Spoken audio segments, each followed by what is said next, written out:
Hello प्यारे बच्चों, good morning. कैसे हैं आप? आई होप आप लोगों को क्लासेस बहुत अच्छी लग रही होंगी और कोई भी चीज़ समझने में प्रॉब्लम नहीं हो रहा होगा, क्योंकि जो अकबर का साम्राज्य है या उनका जो शासनकाल है काफ़ी लंबा है। अकबर ने 1556 से लेकर के 1605 तक शासन किया है, यानी कि लगभग 50 वर्षों का इनका शासनकाल है। सबसे ज्यादा लंबे समय तक इन्होंने शासन किया है। इसके साथ ही आप देखेंगे औरंगजेब का शासनकाल भी लगभग 50 वर्षों का है। तो इस 50 वर्षों में इन्होंने बहुत सारे युद्ध लड़े हैं, उत्तर भारत में भी और दक्षिण भारत में भी। तो इसलिए हमें इसको बहुत ज्यादा विस्तार पूर्वक देखना है।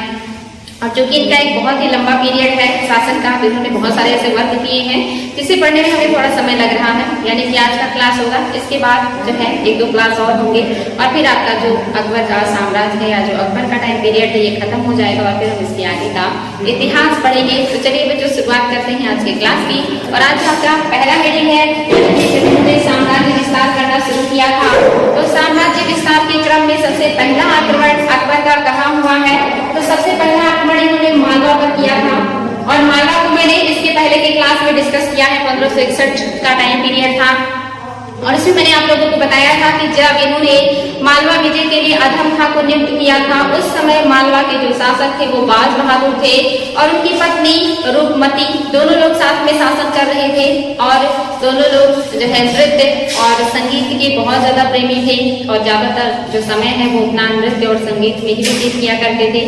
चूंकि जो अकबर है इन्होंने जो है ग्वालियर के आसपास का जो एरिया है वो जीत लिया है और इसलिए अब इन्हें अपना साम्राज्य विस्तार करना है आगे गुजरात और दक्षिण के क्षेत्र में, और इसके लिए इन्हें मालवा का विजय करना जरूरी है। क्योंकि जो मालवा है अब इनके साम्राज्य की सीमा से टकराने लगा है, इसलिए अकबर ने अधम खां को नियुक्त किया मालवा विजय के लिए और अधम खां ने बाज बहादुर को हरा दिया था और वहां की संपत्ति को अपने अधिकार में ले लिया था और उस संपत्ति को उन्होंने अकबर के पास नहीं भेजा था, जिसकी वजह से जो अकबर है थोड़े नाराज हुए और उन्होंने वहां जाकर के संपत्ति को अपने संरक्षण में लिया और अधम खां को पदस्थ कर दिया था।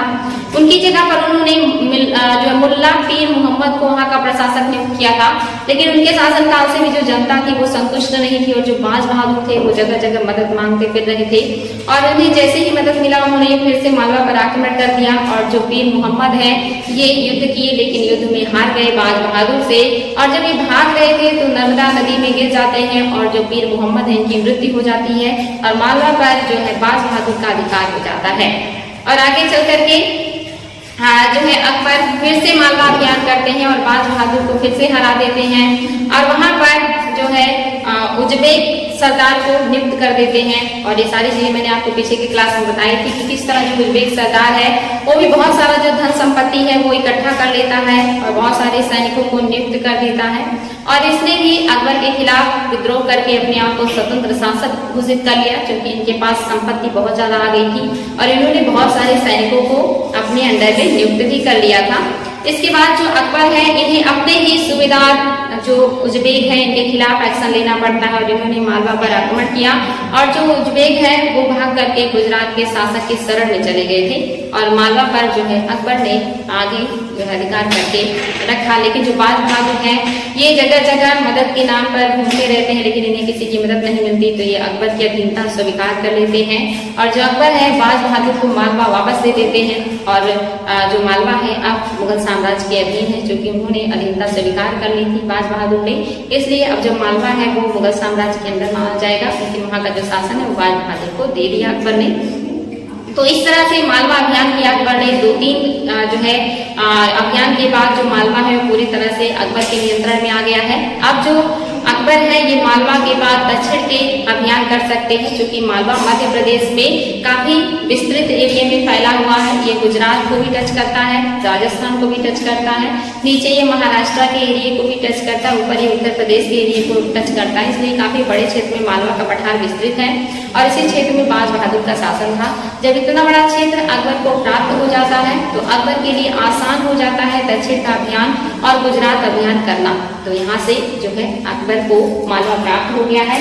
उन्होंने इस क्रम में यानी कि अपना साम्राज्य विस्तार के क्रम में दूसरा जो साम्राज्य है जो उनके अधीन आया है वो है आमेर। और आमेर जो आया है उनके अधीन 1562 ईस्वी में।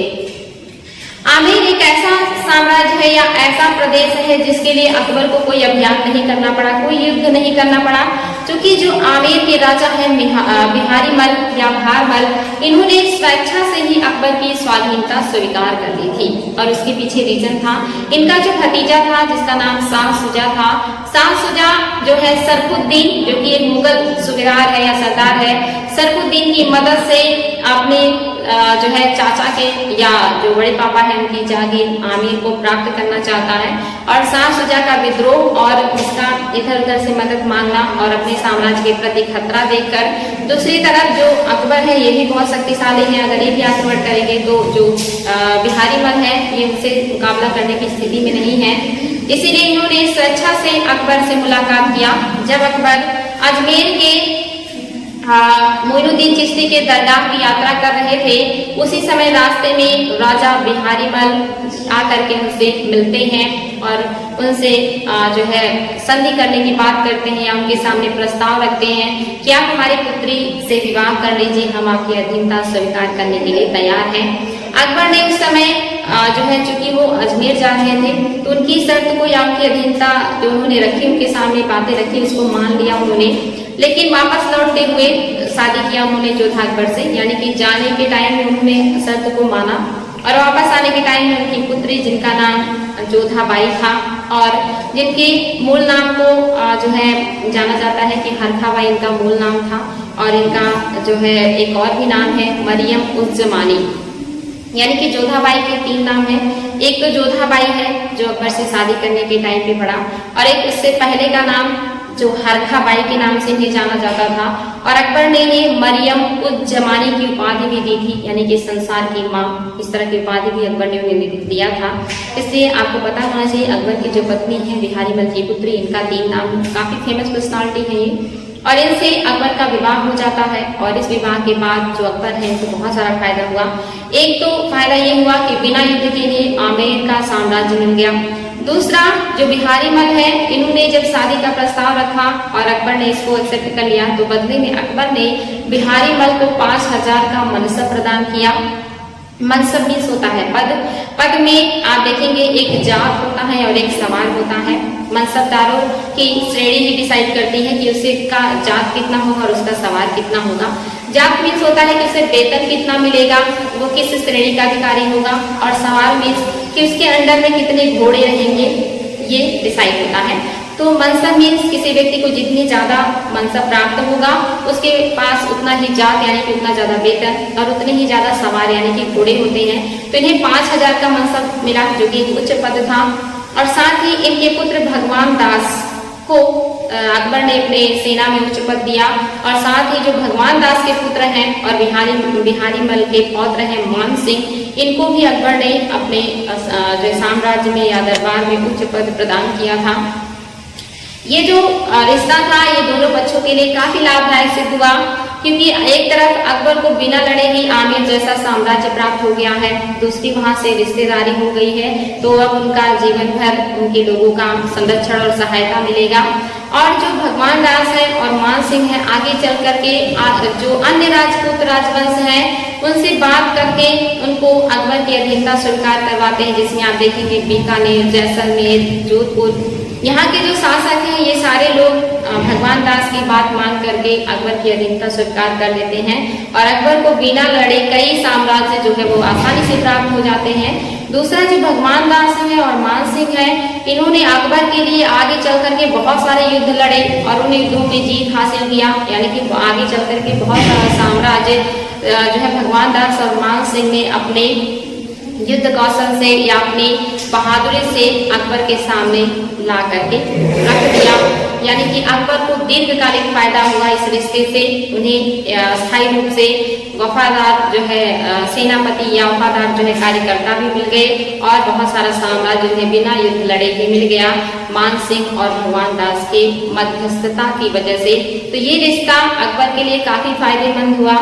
दूसरी तरफ जो बिहारी मल है इनके लिए भी ये रिश्ता काफी अच्छा रहा, क्योंकि इनकी पुत्री जो है भारत की शासिका बन गई हैं, या उनकी जो पुत्री हैं ये महारानी है भारत की। और दूसरे इनको भी अकबर ने इतना सम्मान दिया है, 5000 का मनसब यानी कि पद दिया है। और इनके पुत्र और पौत्र को भी इन्होंने अकबर ने बहुत सम्मान और जो है प्रतिष्ठित पद दिया, तो जिससे जो बिहारी मल हैं इनका साम्राज्य भी सुरक्षित रहा और सबको अच्छे पद भी मिले, तो इन्हें भी फायदा हुआ। तो ये जो रिश्ता था आमेर का, ये काफी इम्पोर्टेंट है, एग्जाम में बहुत ज्यादा आता है, क्योंकि पहले शासक थे जिन्होंने स्वेच्छा से अकबर की स्वाधीनता स्वीकार करी थी। इसलिए एग्जाम में आता है कि किस शासक ने अकबर के सामने स्वाधीनता स्वीकार करने का प्रस्ताव रखा था। तो आमेर के राजा है बिहारी मल, ये कछवाहा नरेश है। और ये जो साम्राज्य है ये आप देखेंगे राजस्थान में पड़ता है, क्योंकि इस समय के जितने भी राजपूत शासक हैं इनका जो साम्राज्य है ये राजस्थान के क्षेत्र में ही फैला हुआ है, जहाँ के शासक है बिहारी मल। इंपॉर्टेंट है बच्चों, ध्यान देंगे। तो आपने देखा कि जो आमेर है इसका साम्राज्य अकबर को कितना आसानी से प्राप्त हो गया है, और बिहारी मल को ही बहारमल के नाम से भी जाना जाता है। अगर एग्जाम में नाम चेंज हो के आता है तो उससे आपको कंफ्यूज नहीं होना है। इसके बाद जो अकबर का नेक्स्ट अभियान था ये बेड़ता का अभियान था, और ये भी 1562 में ही अकबर ने किया है। मालदेव के जागीरदार जयमल राठौर का नियंत्रण था यहाँ पर, यानी कि जो मेड़ता है, इसके पहले आपने देखा था कि जोधपुर के शासक जो थे मालदेव बहुत शक्तिशाली थे, और ये आसानी से हारते नहीं है, या शेरशाह सूरी को इनसे टक्कर लेने के लिए कूटनीति का उपयोग करना पड़ता है। और उन्हीं का एक सूबेदार है या जागीरदार है जिसका नाम है जयमल, और ये नियंत्रण रखा है अपना मेड़ता पर, या शासन करता है मेड़ता से। अकबर ने सरफुद्दीन को मेड़ता विजय के लिए नियुक्त किया था, यानी कि अकबर ने बहुत सारे जो सैनिकों को सरफुद्दीन के नियंत्रण में या उनके सेनापतित्व में आक्रमण करने के लिए भेजा था मेड़ता पर। और वहां पर जो मुगल सेनापति हैं इन्होंने आक्रमण किया, और आक्रमण करने के बाद इन्होंने यहाँ पर अधिकार कर लिया।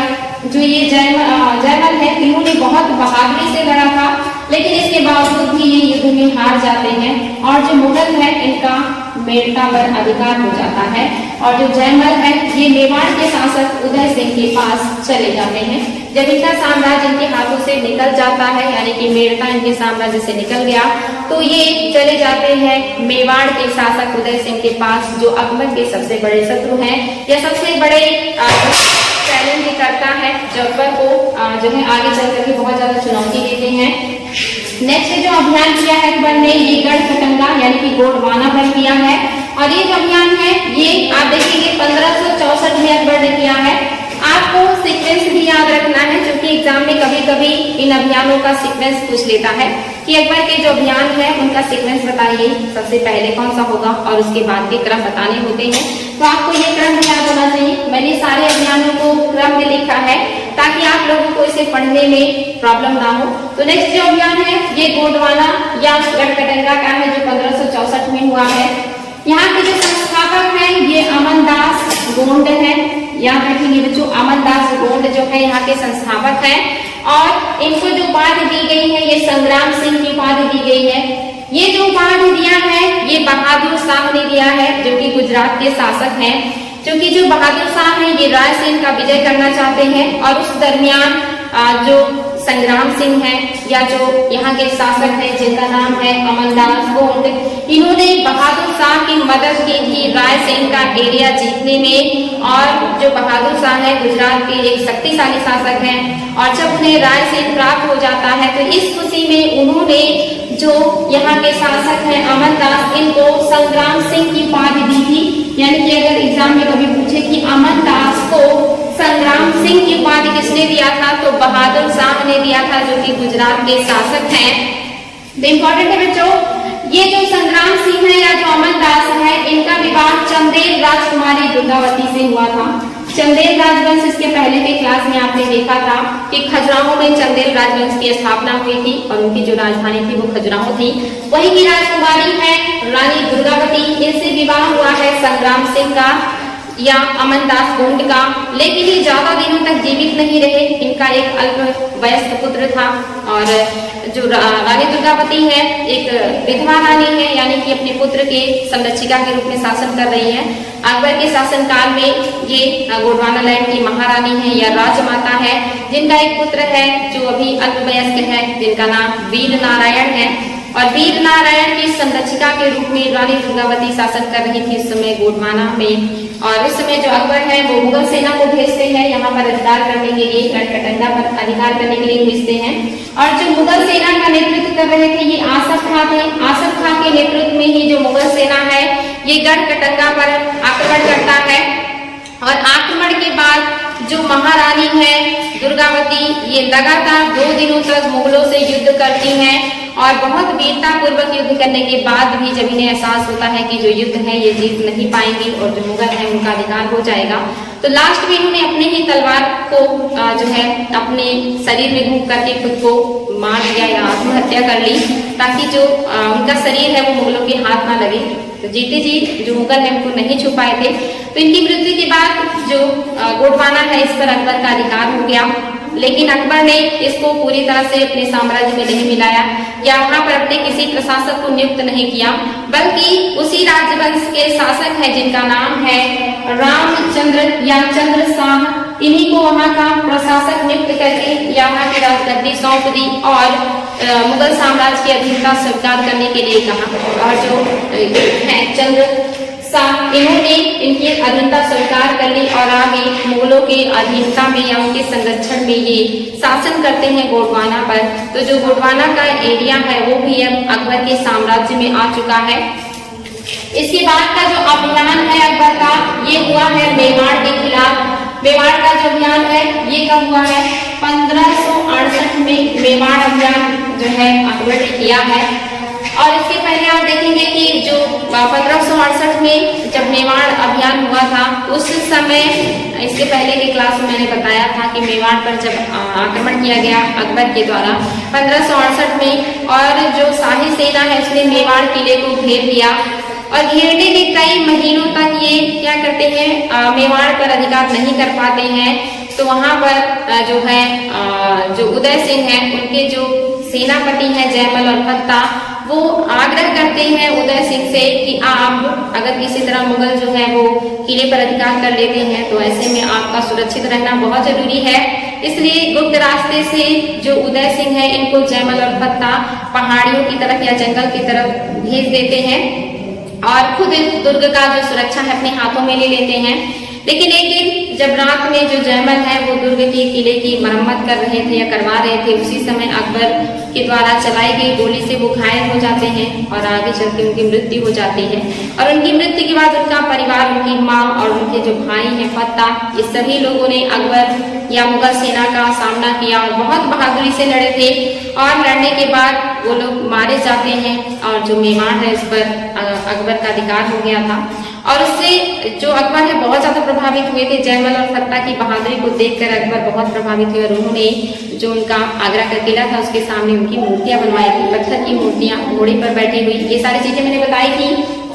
तो आपने देखा था जो उदय सिंह है इन्हीं का शासन है और शासन जो आप देखेंगे कि जो बाज बहादुर है और प्लस विद्रोही जो मिर्जा है इनको इन्होंने संरक्षण दिया है अपने यहाँ, यानी कि इनको संरक्षण देने की वजह से ही जो अकबर है ये नाराज रहते हैं। एक तो जो मेवाड़ है ये अकबर की अधीनता स्वीकार नहीं करता, दूसरी जो उदय सिंह है जितने भी विद्रोही या जितने भी अकबर के खिलाफ लोग कार्य करते हैं उन सबको संरक्षण देते हैं। जिसमें से आप देखेंगे कि बाज बहादुर को भी इन्होंने संरक्षण दिया था जो मालवा के शासक थे, और दूसरा इन्होंने विद्रोही मिर्जाओं को भी संरक्षण दिया था जिन्होंने अकबर के खिलाफ विद्रोह किया था जौनपुर में, जिसकी वजह से जो अकबर है इनसे काफी नाराज थे। दूसरा जो मेवाड़ है ये दिल्ली और गुजरात के रास्ते में पड़ता है, यानी कि अगर अकबर को दिल्ली से गुजरात का अभियान करना है तो मेवाड़ विजय उन्हें करना ही पड़ेगा। बिना मेवाड़ विजय किए वो गुजरात का विजय पूरी तरीके से नहीं कर सकते या सफल विजय नहीं हो सकता था। ऐसे में जो अकबर है इनके लिए एक तरीके से कहे कि जरूरी था कि मेवाड़ विजय करे। दूसरा जो मेवाड़ है ये अधीनता स्वीकार करने को बिल्कुल भी तैयार नहीं था, जबकि इनके आसपास के जितने भी राजपूत शासक हैं वो धीरे धीरे करके अकबर की अधीनता स्वीकार कर लेते हैं। कुछ राजवंश युद्ध के द्वारा और कुछ राजवंश बिना युद्ध के ही अकबर के अधीन चले जाते हैं। लेकिन जो उदय सिंह है जो इसके पहले राणा सांगा थे जिन्होंने खानवा का युद्ध लड़ा था, उनके पुत्र हैं और ये मुगलों से बहुत ज्यादा चिढ़ते हैं। साथ ही ये जो आमेर के शासक हैं बिहारी मल या बिहार मल, इनके फैमिली से भी बहुत ज्यादा चिढ़ते हैं और उनको हेय दृष्टि से देखते हैं, क्योंकि इन्हें लगता है कि उन लोगों ने विदेशियों की अधीनता स्वीकार कर ली। इससे अच्छा कि वो युद्ध लड़ते और युद्ध में मारे जाते तो इनका सम्मान बढ़ता। तो यहाँ पर ये उनको हेय की दृष्टि से देखते हैं कि बिना लड़े ही इन्होंने शत्रुओं की या विदेशियों की अधीनता स्वीकार करी है, और उदय सिंह कभी भी जो उनकी अधीनता स्वीकार करने को तैयार नहीं थे। ऐसे में अकबर ने मेवाड़ का किला घेरा था, जिसमें उदय सिंह जो है पहाड़ियों की तरफ गए और जयमल पत्ता बहुत बहादुरी से लड़े और मार दिए गए, जिनकी बहादुरी से प्रभावित होकर के अकबर ने अपने आगरा के किले के दरवाजे पर इन दोनों लोगों की घोड़े पर सवार पत्थर की मूर्ति बनवाई थी। ये इंपॉर्टेंट है बच्चों, एग्जाम में आता है कभी कभी कि किसकी जो है मूर्तियां अकबर ने अपने किले के दरवाजे पे बनाया था। तो ये जयमल और फत्ता की मूर्तियां बनवाई थी अकबर ने। जयमल और फत्ता कहाँ के थे? तो ये मेवाड़ के जो शासक हैं उदय सिंह, इन्हीं के सेनापति थे। इंपॉर्टेंट है, जो ध्यान देंगे।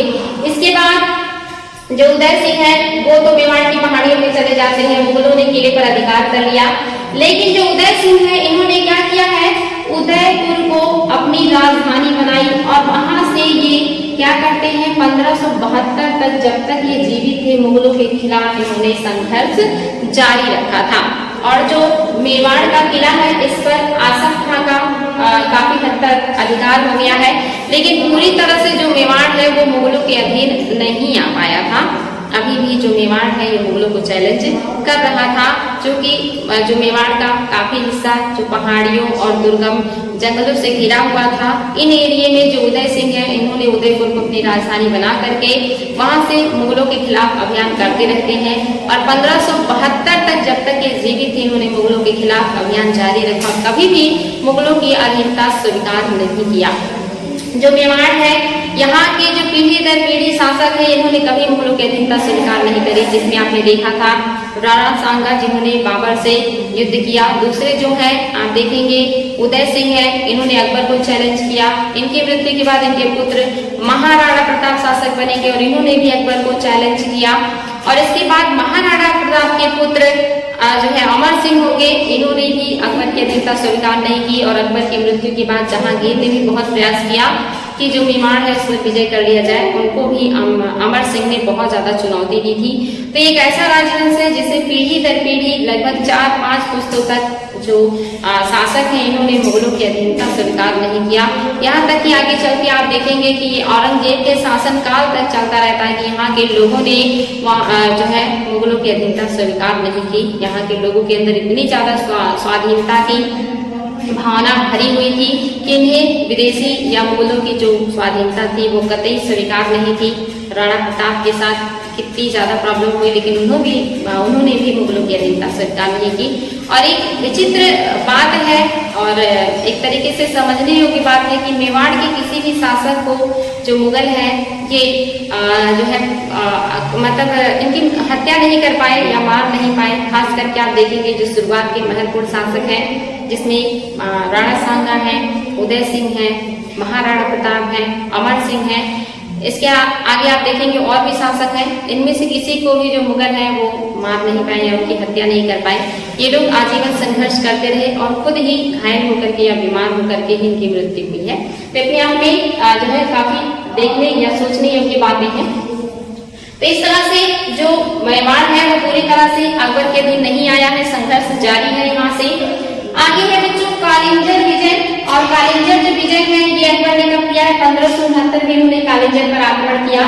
और जो रीवा के राजा है रामचंद्र देव का अधिकार था उस समय कालिंजर पर। और 1569 ईस्वी में अकबर ने मजनू जो है मजनू खां और काकसां के नेतृत्व में सेना भेजी। रामचंद्र ने सारी सेना का प्रतिरोध करने का निश्चय किया, किंतु आगे उन्हें आत्मसमर्पण करना पड़ा। यानी कि रीवा के शासक है रामचंद्र देव जो अकबर की अधीनता स्वीकार करने को तैयार नहीं है। यहाँ पर जो अकबर ने भेजा है मुगल प्रशासक काकसां है और मजनू खां है, इन्होंने आक्रमण किया कालिंजर पर। और जो यहाँ के शासक है रामचंद्र ये सामना करते हैं मुगल सेना का, शाही सेना का इन्होंने सामना किया। लेकिन जब इन्हें लगा कि अब नहीं जीत पाएंगे तो एट लास्ट इन्होंने क्या किया है आत्मसमर्पण कर दिया शाही सेना या मुगल सेना के सामने। और आत्मसमर्पण करने के बाद इनके साथ आप देखेंगे कि अकबर ने अच्छा व्यवहार किया और इन्हें इलाहाबाद के पास का जो जागीर है वो दे दिया, जहां पर ये आगे अपना जीवन व्यतीत करते हैं। और जो कालिंजर है ये मुगलों के अधीन आ जाता है, क्योंकि जो कालिंजर का किला है बहुत फेमस है। शुरू से आप देखेंगे कालिंजर विजय के लिए सभी लोग परेशान रहते हैं। एग्जाम में क्वेश्चन है कि कालिंजर वर्तमान में यूपी के किस जिले में है, तो यूपी के बांदा जिले में कालिंजर है, जिसका अभियान करते हुए आपने देखा था शेर शाह सूरी की भी मृत्यु हुई थी। तो काफी मजबूत और अभेद्य किला था कालिंजर, जिसका अभियान अकबर कर लेते हैं या जिस पर अधिकार अकबर का हो जाता है। और यहाँ के शासक को इलाहाबाद के पास की जागीरें अधीनता स्वीकार किया है अकबर का। और ये कैसे हुआ है, तो यहाँ पे आप देखेंगे कि जो बिहारी मल के पुत्र हैं जिनका नाम भगवान दास है, उन्हीं के समझाने से या उन्हीं की मध्यस्थता से इन शासकों ने अकबर की स्वाधीनता स्वीकार कर ली है। और यहाँ पे आप देखेंगे जोधपुर के जो राजा हैं मालदेव और इनके पुत्र चंद्रसेन हैं, इन दोनों लोगों ने, मालदेव के पुत्र चंद्रसेन ने तथा बीकानेर के राय कल्याणमल और उनके पुत्र राम सिंह ने अकबर की अधीनता स्वीकार किया है। किसके कहने पे? भगवान दास के माध्यम से या उनकी मध्यस्थता से। अकबर की अधीनता स्वीकार करने के बाद जो कल्याणमल है, इन्होंने अपनी पुत्री का विवाह अकबर से कर दिया था। और साथ ही 1570 में जैसलमेर के शासक ने भी अकबर की अधीनता स्वीकार किया था और अपनी पुत्री का विवाह अकबर से कर दिया था।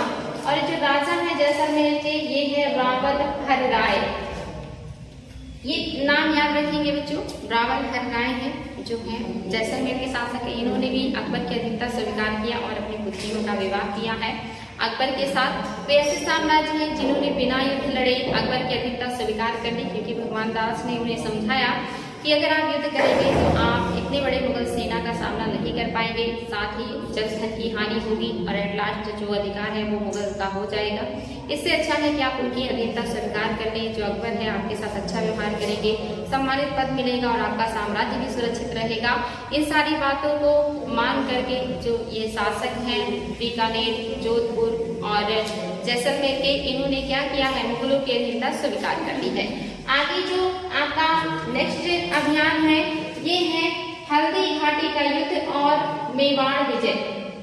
1568 में आप देखेंगे कि उदयपुर जो शासक है उदय सिंह, इनकी क्या हो गई है, ये हार गए हैं। और हारने के बाद ये किस तरह से जो है अरावली की पहाड़ियों में चले गए थे और वहां से ये लगभग 1572 तक अपना अभियान जारी रखते हैं। और 1572 में इनकी मृत्यु हो जाती है। और उसके बाद इनके पुत्र जो महाराणा प्रताप है, इनको उनके सामंतों ने शासक बनने के लिए मनाया और इनका राज्याभिषेक हुआ गोगुंडा में। और राज्याभिषेक होने के बाद इन्होंने शपथ लिया कि ये आजीवन मुगलों से संघर्ष करेंगे, मुगलों का सामना करेंगे और मुगल साम्राज्य को खत्म करेंगे। ये शपथ लेने के बाद जो महाराणा प्रताप है, इन्होंने मुगलों के खिलाफ संघर्ष शुरू कर दिया। और आगे चल करके क्या होता है कि जो इन्होंने अपनी राजधानी बनाई है, ये कुंभलगढ़ को बनाई है महाराणा प्रताप ने। और राजधानी 1576 में आप देखेंगे क्या हुआ है, अजमेर को अस्थायी रूप से मुख्यालय बनाया है अकबर ने। और उन्होंने उसे अस्थायी मुख्यालय बनाने के बाद वहां पे शाही फौजों को हस्तांतरित कर दिया है।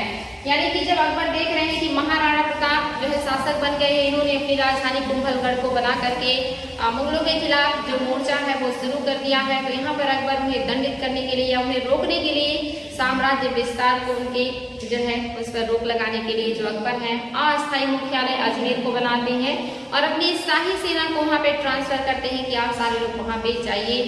और जो मान सिंह है भारमल के पौत्र, इन्होंने सेनापति और साथ ही सेनाध्यक्ष भी बनाया है। यानी कि सैनिकों की साज सज्जा और युद्ध का जो नेतृत्व करेंगे वो मान सिंह करेंगे, साथ ही युद्ध के मैदान में सैनिकों का जो नेतृत्व करेंगे वो भी मान सिंह करेंगे। उपाध्यक्ष या उप सेनापति जो है बनाया गया है यहाँ पर आसफ खां को। तो वेरी वेरी इंपॉर्टेंट है, ध्यान दीजिए बच्चों कि यहाँ पे जो आसफ खां है ये उप सेनापति बना करके भेजे गए हैं, मान सिंह सेनापति साथ ही सेनाध्यक्ष बना करके भेजे गए हैं। और इस युद्ध का जो वर्णन है बदायूं के मुंतखब उत तवारीख में मिलता है। वेरी वेरी इंपॉर्टेंट है, बदायूं के मुंतखब उत तवारीख में इन सारी घटनाओं का जो है जीवंत वर्णन देखने को मिलता है। Very very important. आगे चल करके 18 जून 1576 को हल्दी घाटी का युद्ध हुआ, जिसमें राणा प्रताप जो है वो हार जाते हैं। इन्होंने बहुत वीरता से युद्ध किया, लेकिन युद्ध में जो राणा प्रताप है इनकी हार हो जाती है और ये घायल हो जाते हैं और बहुत मुश्किल से वहां से युद्ध भूमि से बाहर निकल जाते हैं और ये चले जाते हैं अरावली की पहाड़ियों की तरफ, जिनमें अपने परिवार के साथ काफी समय तक जो है निर्वासन का जीवन जीते हैं, जिसके बारे में आपने कहानियां पढ़ी होंगी इसके पहले बचपन में कि वहां पर उनकी जो फैमिली है वो घास की रोटी खा करके अपना जीवन यापन करती है। और आगे चल करके जो मुगल है, चूंकि ये चित्तौड़ पर अधिकार करने का पूरा प्रयास कर रहे थे, लेकिन मुगलों का पूरी तरह से अधिकार नहीं हो पाता है। हालांकि ये महाराणा प्रताप को हरा भी देते हैं, लेकिन तब भी ये पूरी तरह से मेवाड़ पर या चित्तौड़ पर अधिकार नहीं कर पाते हैं।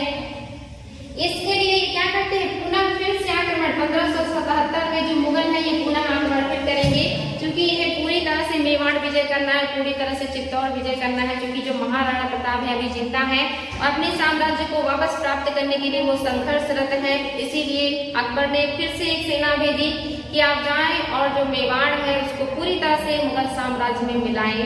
और यहाँ पर जो मान सिंह है, जो भगवान दास है, इन लोगों को फिर से अकबर ने नियुक्त किया है। भगवान दास को, मान सिंह को, यानी कि पिता पुत्र दोनों लोग आए हैं, साथ ही शहनवाज खान भी आए हैं। 3 महत्वपूर्ण व्यक्तियों को जो है अकबर ने नियुक्त किया कि आप जाएं और मेवाड़ का विजय करें, राणा प्रताप को हराएं और जो मेवाड़ है उसे मुगल साम्राज्य में मिलाएं, जो कि अभी तक पूरी तरह से संभव नहीं हो पाया था। तो यहाँ पर ये 3 सेनापति जाते हैं मेवाड़ विजय के लिए, लेकिन उसी समय दुर्भाग्य से जो बिहार है, बिहार में विद्रोह हो जाता है और जो आसफ खान है, जो शहनवाज खान है, ये बिहार विद्रोह को दबाने चले जाते हैं और जो अकबर है ये नॉर्थ वेस्ट यानी कि उत्तर पश्चिम की सीमा में व्यस्त हो जाते हैं। उत्तर पश्चिम की सीमा पर भी विद्रोह हो जाता है, उस सीमाओं पे अकबर विजयी हो जाते हैं और बिहार में विजयी हो जाते हैं शहनवाज खान। इसलिए जो मेवाड़ का अभियान है ये अधूरा हो जाता है या इस पर अकबर ज्यादा ध्यान नहीं दे पाते हैं। जो महाराणा प्रताप है ये फिर से धीरे धीरे करके मेवाड़ को अपने अधीन लाने का प्रयास कर रहे थे, लेकिन पूरी तरह से मेवाड़ को अपने अधीन नहीं ला पाए थे। हालांकि काफी हद तक जो मेवाड़ है इनके अधिकार में आ गया था और ये वहां से शासन करने लगे थे और मुगलों के खिलाफ इनका संघर्ष जारी ही था। लेकिन 1597 ईस्वी में बाढ़ की प्रत्यंचना चढ़ाते हुए जो महाराणा प्रताप है इनके सीने में चोट लगी और इस अंदरूनी चोट की वजह से जो महाराणा प्रताप है इनकी मृत्यु हो गई थी, लेकिन ये मुगलों के हाथ से नहीं मारे गए। यानी कि जो मेवाड़ ऐसा राजवंश है जहाँ के महत्वपूर्ण शासक कभी भी मुगलों के हाथ नहीं लगे या उनके हाथों से उनकी मृत्यु नहीं हुई है। 97 में ही इनकी मृत्यु हो गई थी, राणा की मृत्यु हो गई। और आगे चल करके इनके जो पुत्र हैं अमर सिंह, इन्होंने क्या किया है, आगे जो अभियान है वो जारी रखा है मुगलों के खिलाफ और अमर सिंह ने 1599 में अमर सिंह के खिलाफ जो अकबर है उन्होंने सलीम को अजमेर का सूबेदार बना करके भेजा और कहा कि आप अमर सिंह के खिलाफ कार्रवाई करें, अमर सिंह को हराएं और मेवाड़ पर अधिकार करें। लेकिन आप देखेंगे कि यहाँ पर जो सलीम है ये भी सक्सेस नहीं हो पाते, यानी कि इनका भी जो विजय अभियान है ये पूरा नहीं होता है, ये भी मेवाड़ विजय पूरी तरह से नहीं कर पाते हैं। उसके बाद सलीम खुद ही इलाहाबाद भाग जाते हैं और वहां से विद्रोह कर देते हैं अपने पिता के खिलाफ। इसको मैंने आप लोगों को डिटेल में बताया है। नेक्स्ट जो अभियान है बच्चों ये है गुजरात अभियान, वेरी वेरी इंपॉर्टेंट। अकबर के अभियानों में जो सबसे ज्यादा इंपॉर्टेंट है एक तो हल्दी घाटी यानी कि मेवाड़ विजय और दूसरा जो है ये है गुजरात विजय जो कि 1572-73 में हुआ है। इसको भी ध्यान देंगे, 1572-73 में गुजरात विजय किया गया है। वहाँ का जो शासक था मुजफ्फर शाह थर्ड था और वहाँ का एक अमीर व्यक्ति जो कि एक मतलब एक तरीके से कहेंगे कि बहुत ही अमीर और प्रतिष्ठित और प्रभावशाली व्यक्ति है जिसका नाम है एतमाद खां। इसने क्या किया है, अकबर को इनवाइट किया है, निमंत्रण दिया है कि आप आइए और गुजरात विजय कीजिए, क्योंकि जो गुजरात का शासक है ये अयोग्य है, इसके साम्राज्य में सब जगह अशांति और अव्यवस्था फैला हुआ है और इसीलिए इसने अकबर को इनवाइट किया, अकबर को बुलाया और अकबर ने जो है गुजरात के खिलाफ या गुजरात अभियान किया और अभियान में जो मुजफ्फर शाह है ये हार जाते हैं और आत्मसमर्पण कर लेते हैं और आत्मसमर्पण के बाद इन्हें कैद में डाल दिया जाता है। चूंकि ये योग्य नहीं थे, जनता इनसे संतुष्ट नहीं थी, इसलिए अकबर ने इनको फिर से शासक बनने का मौका नहीं दिया, बल्कि इनको जेल में डाल दिया गया और ये मुजफ्फर शाह है ये बंद कर दिए जाते हैं। गुजरात को दो भागों में बांट दिया जाता है, एक आपका नॉर्थ गुजरात यानी कि उत्तरी गुजरात, और उत्तरी गुजरात का जो सूबेदार है वो मिर्जा अजीज कोका को बनाया जाता है। मिर्जा अजीज कोका जो है ये उत्तरी गुजरात के सूबेदार बन जाते हैं, और दक्षिणी यानी कि साउथ के जो सूबेदार हैं ये बनाए जाते हैं एतिमाद, जिन्होंने अकबर को बुलाया था, जो कि एक शक्तिशाली प्रभावशाली अमीर थे गुजरात के। इन दोनों लोगों को सूबेदार बना दिया गया गुजरात का, लेकिन 6 महीने बाद ही फिर से वहां पर विद्रोह हो गया, और विद्रोह किया है इख्तियारुल एवं मिर्जाओं ने। इख्तियारुल और मिर्जाओं ने फिर से विद्रोह कर दिया 6 महीने के बाद, और इस बार जो अकबर है बहुत तेजी से गुजरात के लिए निकलते हैं और मात्र 11 दिनों के सफर के बाद वो गुजरात पहुंच जाते हैं। ये अकबर का सबसे तीव्रगामी यानी कि द्रुततम यात्रा था जो उन्होंने अभियान किया, सेकेंड गुजरात अभियान इनका सबसे तीव्र गति से किया गया अभियान था। और मात्र 11 दिन के सफर के बाद 23 सितंबर 1573 को जो अकबर है ये पहुंच जाते हैं गुजरात, और गुजरात पहुंचकर इन्होंने वहां के विद्रोह को दबा दिया या दमन कर दिया। जो विद्रोही थे वो पूरी तरह से आश्चर्यचकित हो जाते हैं कि कैसे इतने कम समय में कोई यहाँ पहुंच सकता है, और दिल्ली से गुजरात का जो सफर है वो अकबर ने मात्र 11 दिनों में पूरा किया। और जो विद्रोही है ये जैसे जानते हैं कि अकबर पहुंच गए, ये घबरा जाते हैं और घबरा करके इनका जो भीड़ है तितर बितर होने लगता है, और इस विद्रोह को अकबर ने बहुत जल्दी ही दबा दिया या समाप्त कर दिया। और समाप्त करने के बारे में जो स्मिथ है इन्होंने क्या कहा है, ये एग्जाम में पूछ सकता है कि किस व्यक्ति का स्टेटमेंट है। स्मिथ ने कहा कि अकबर का जो गुजरात अभियान है ये ऐतिहासिक द्रुतगामी अभियान है, सबसे तेज ऐतिहासिक अभियान है, ये स्टेटमेंट कहा है स्मिथ ने, जो कि वेरी वेरी इंपॉर्टेंट एग्जाम में आया हुआ है, इसको ध्यान देंगे। स्मिथ का स्टेटमेंट है। और जो गुजरात अभियान है इसके बारे में जो है ये बहुत ज्यादा क्यों इम्पोर्टेंट है, क्योंकि गुजरात अभियान के उपलक्ष्य में ही अकबर ने बुलंद दरवाजा बनाया था फतेहपुर सीकरी में। ये भी एग्जाम में बार बार आता है कि बुलंद दरवाजा किस विजय के उपलक्ष्य में अकबर ने बनवाया था, तो गुजरात अभियान के उपलक्ष्य में अकबर ने बनवाया था बुलंद दरवाजा। कहाँ है ये? फतेहपुर सीकरी में है। क्योंकि जो अकबर है इन्होंने अपनी राजधानी आगरा से फतेहपुर सीकरी ट्रांसफर कर लिया था। फतेहपुर सीकरी नगर जो है अकबर ने बसाया, और वहाँ पे बहुत ही महत्वपूर्ण इमारतों का निर्माण भी अकबर ने करवाया था, जो बहुत ही इंपॉर्टेंट है। जो मुजफ्फर शाह फड़ है ये कुछ समय के बाद कैद से भाग जाते हैं, और भागने के बाद गुजरात की जो जूनागढ़ की रियासत है उसकी मदद से ये फिर से 1583 में अहमदाबाद और हड़ौच पर अधिकार कर लेते हैं। साथ ही जो मुगल वहाँ पे नेता या जो व्यक्ति था कुतुबुद्दीन की हत्या कर देते हैं, जो अहमदाबाद और हड़ौच में उस समय कार्य कर रहा था या शासन कर रहा था। मुगलों की तरफ से उनकी हत्या कर देते हैं जो मुजफ्फर शाह फड़ है। और उसके बाद जो अब्दुल रहीम खान खाना है, इनको जो अकबर है या जो अब्दुल रहीम है अकबर, इनको जो है गुजरात का सूबेदार बना करके भेजते हैं कि आप जाइए और गुजरात का विजय कीजिए और वहाँ का आपको सूबेदारी हम सौंप रहे हैं। और जो अब्दुल रहीम है जो कि बैरम खां के पुत्र हैं, ये गुजरात का अभियान करते हैं, और 1584 में सरखेज के युद्ध में जो अब्दुल रहीम है इन्होंने मुजफ्फर शाह फड़ को हरा दिया। हराने के बाद गुजरात पर अधिकार कर लिया, और इस खुशी में जो अकबर है उन्हें खान ए खाना की उपाधि देते हैं। और यहाँ से जो अब्दुल रहीम है ये खान ए खाना के नाम से जाने जाएंगे। आगे है बच्चों कि यहीं पर जो भूमि बंदोबस्त शुरू किया था अकबर ने, जिसको दहसाला पद्धति कहते हैं, और ये शुरू किया था टोडरमल ने, यहीं से शुरू हुआ है।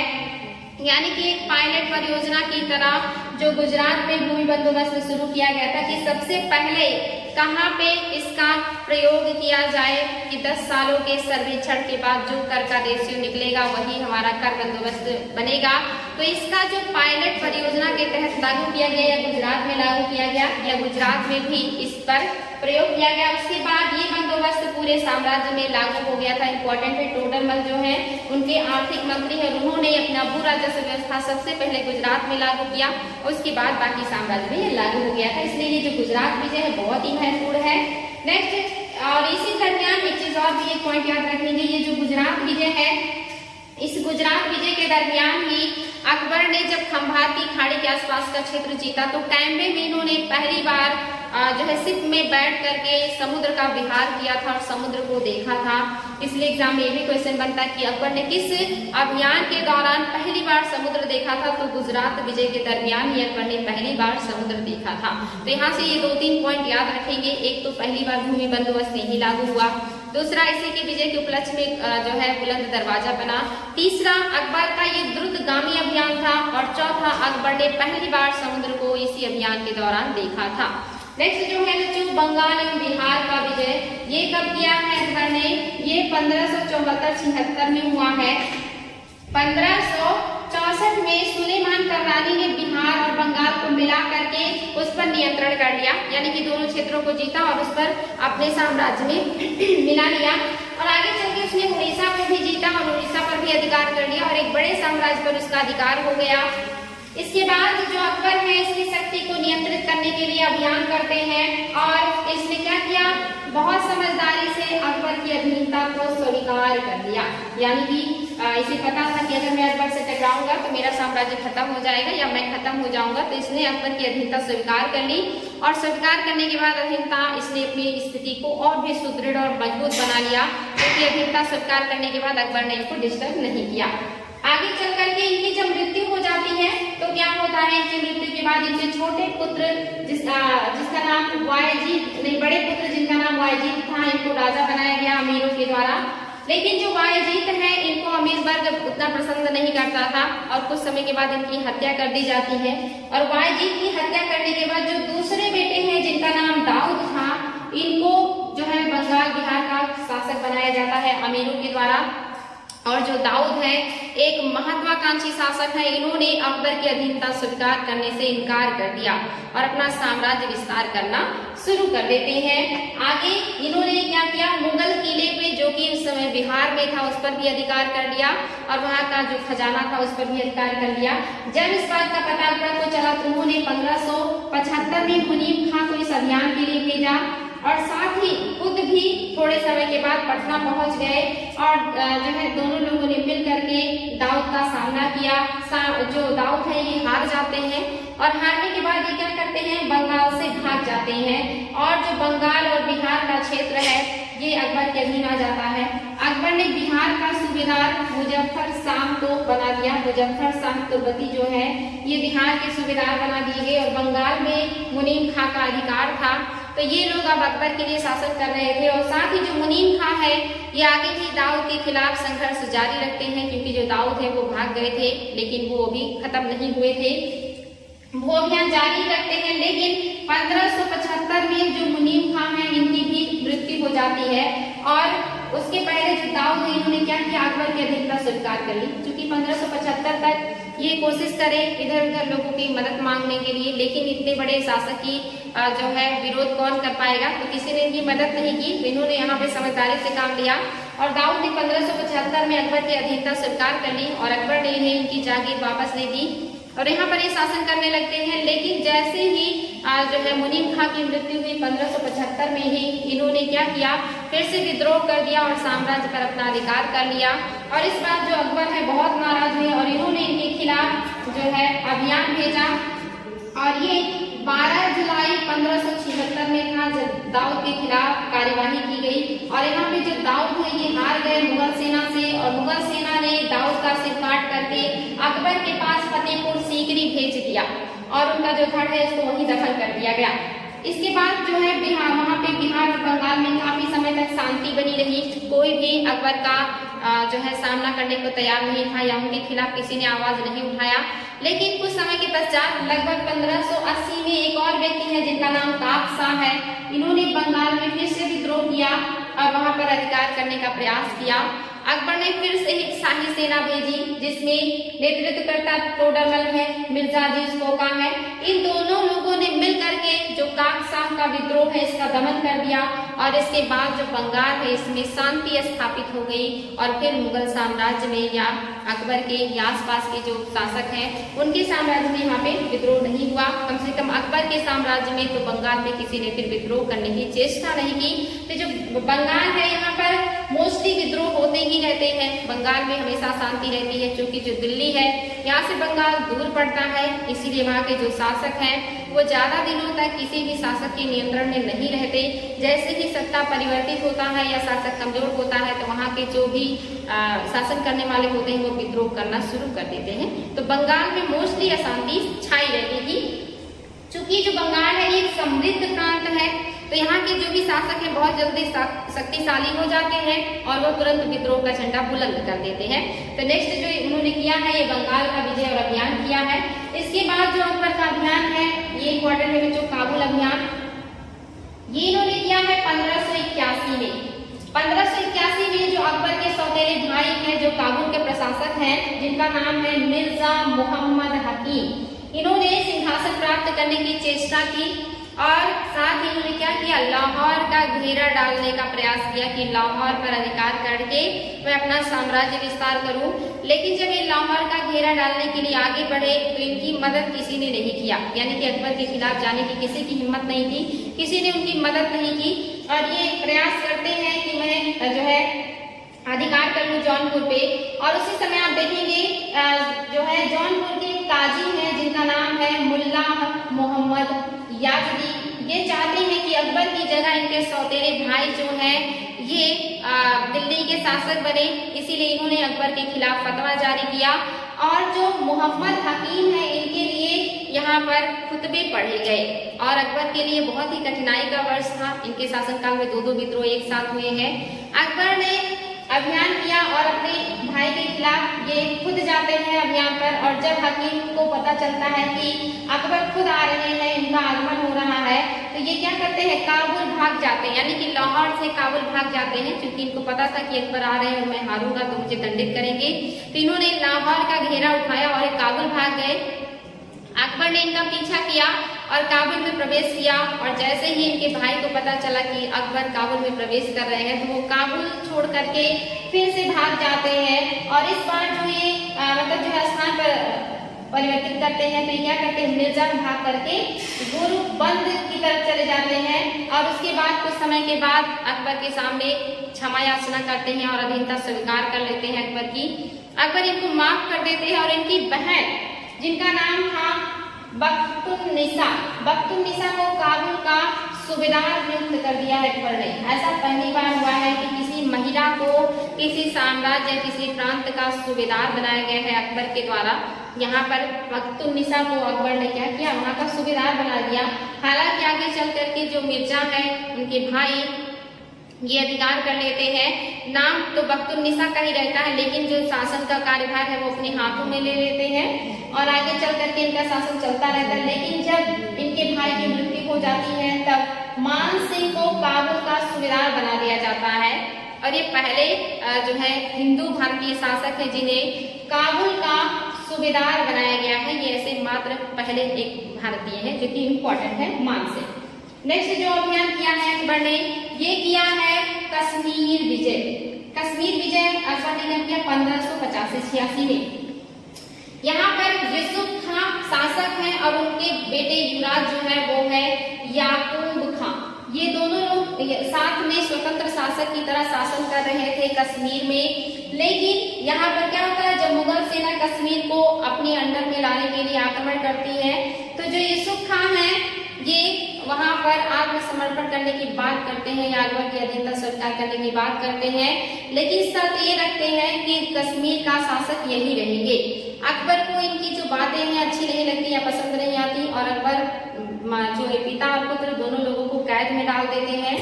और कैद से कुछ दिनों के बाद जो याकूब हैं ये भाग जाते हैं और भागने के बाद ये फिर से विद्रोह कर देते हैं, यानी कि आक्रमण का ऐलान कर देते हैं। और यहाँ पर ये शाही सेना से हार जाते हैं और इन्हें पकड़ करके फिर से इनके पिता के साथ कैद कर दिया जाता है, जहाँ पर दोनों लोगों की मृत्यु हो जाती है और कश्मीर पर अकबर का अधिकार हो जाता है। 1585-86 की ये घटना है, इंपॉर्टेंट है बच्चों, ध्यान देंगे।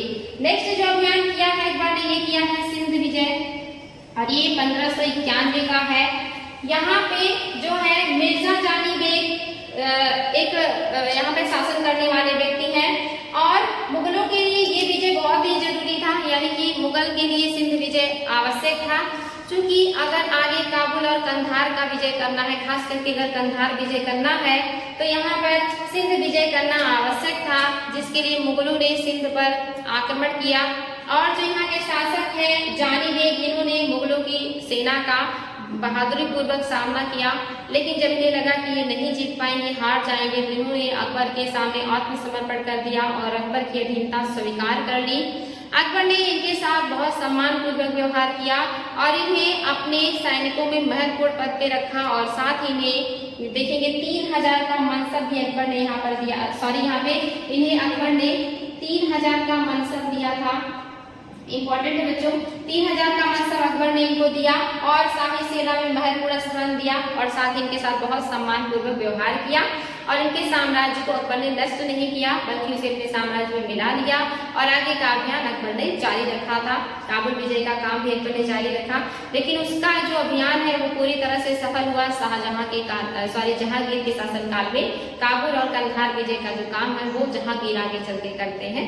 तो यहाँ से आपने देखा अकबर के द्वारा किए गए महत्वपूर्ण अभियान जो उत्तर भारत के हैं, जिसमें लगभग 12 से 13 महत्वपूर्ण अभियान अकबर ने किया है, जिसको मैंने 1 बाय 1 करके आप लोगों को समझाया। इसको अच्छे से देखिएगा, बार बार रिवाइज कीजिएगा और आप लोगों के लिए काफी हेल्पफुल होगा। आगे की क्लास में हम दक्षिण अभियान और बाकी के महत्वपूर्ण जो कार्य है अकबर के वो देखेंगे। तो आज के लिए रहने देते हैं बच्चों, कल मिलेंगे नई क्लास में। Thank you.